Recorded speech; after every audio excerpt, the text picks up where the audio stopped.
In a decisive ruling, Israel's High Court of Justice has unanimously decreed that the government must conscript ultra-Orthodox yeshiva students into the military.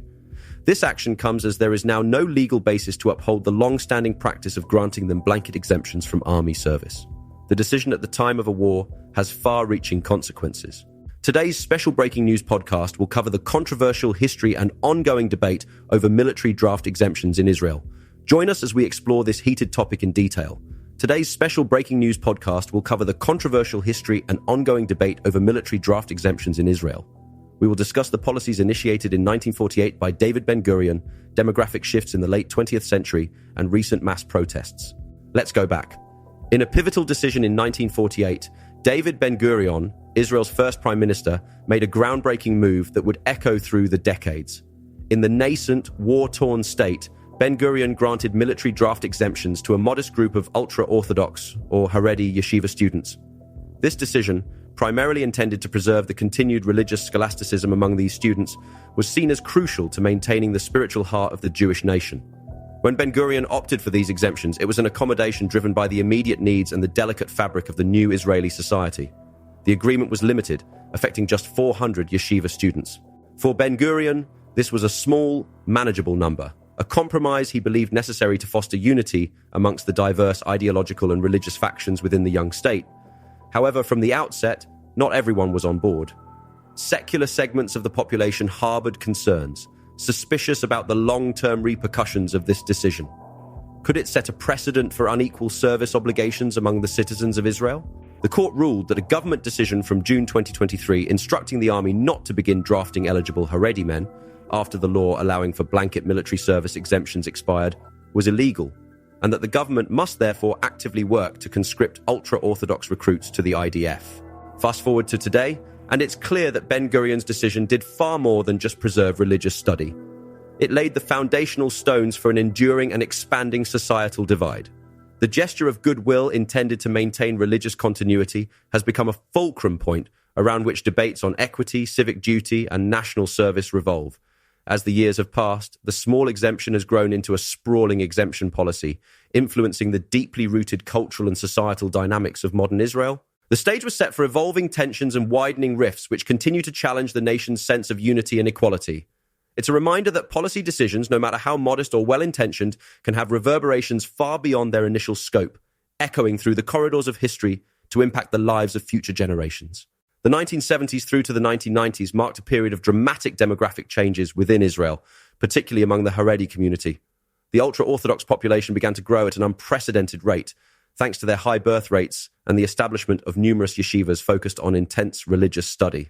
As the number of Haredi yeshiva students soared, so too did the number of draft exemptions granted under Ben-Gurion's original policy.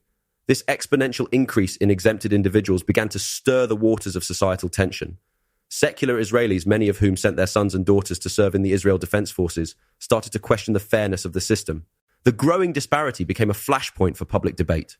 For ordinary secular Israelis, this wasn't merely about thinned military ranks, but something profoundly deeper, unequal treatment under the law.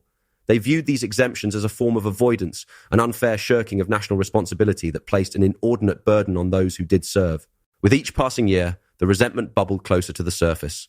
Secular families felt increasingly aggrieved, compelled by a sense of civic duty to send their children to fulfill compulsory military service, while an expanding segment of the population was able to sidestep this commitment entirely. The imbalance created a fertile breeding ground for controversy. It was within this atmosphere of heightened tension that calls for reform began to echo louder and louder. The clash between religious tradition and civic obligation seemed unresolvable, widening the chasm between Israel's secular and ultra-Orthodox communities and igniting a firestorm of political and social debate that would smolder into the next decades. The seeds of division sown in the late 20th century set the stage for the ongoing battles that shape Israeli society to this day. The 2000s saw an escalation in the fight over military exemptions, as Israel's Supreme Court repeatedly challenged the constitutionality of the blanket exemptions for ultra-Orthodox yeshiva students. The court's rulings underscored a significant turning point, declaring that offering large-scale exemptions solely based on religious study was at odds with principles of equality and fairness enshrined in Israeli law. In response to the Supreme Court's decisions, the Israeli government embarked on a series of legislative reforms aimed at integrating the Haredi population into both military service and the broader workforce.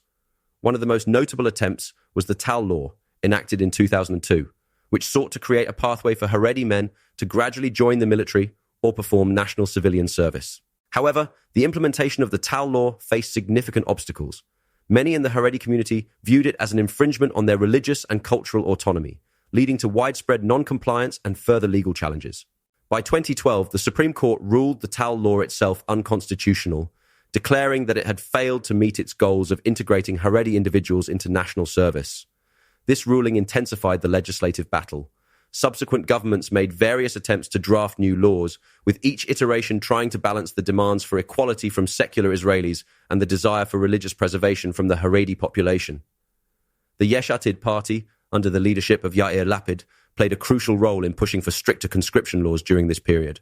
In 2014, a new conscription law was passed, setting quotas for Haredi enlistment and imposing potential sanctions on those who refused to serve. The legislation sparked heated debates in the Knesset and widespread protests from the Haredi community, who rallied in the tens of thousands, characterizing the measures as an attack on their way of life. Despite these legislative efforts, enforcing conscription proved difficult. The Haredi leadership continued to resist, arguing that compulsory military service would erode the religious integrity and lifestyle fundamental to their community. Tensions between the secular and Haredi populations flared, leading to a series of confrontations and further complicating the already volatile political landscape. By the end of the decade, it was clear that, while the legislative reforms had made some headway, the deep societal divisions they sought to address remained largely unresolved. The 2000s thus set the stage for the ongoing and intensifying clashes over conscription equality that dominate Israel's socio-political discourse today. The past decade has seen the conscription debate in Israel reach fever pitch. Legislative efforts to enforce conscription equity have become a significant battleground, with secular Israelis arguing passionately for every citizen to share the burden of national defense. These voices emphasize fairness and the necessity of a united national effort, especially given the ever-present security challenges Israel faces. On the other side of the debate are the Haredi communities, staunchly defending their historical exemptions based on religious grounds. They argue that their intensive religious study is a vital service to the nation, one that sustains and nurtures the spiritual fortitude of Israeli society. The tension between these viewpoints has led to highly charged public demonstrations, vividly illustrating the depth of feeling on both sides. Mass protests have become a common sight, with secular Israelis flooding the streets, holding signs demanding equality and civic duty, and chanting slogans for unity and fairness. These protests are often countered by equally fervent gatherings of Haredim, passionately advocating for their right to continue their religious practices without interruption. The Israeli government has repeatedly attempted to legislate a middle path, proposing various bills to gradually increase Haredi enlistment while acknowledging the importance of their religious commitments.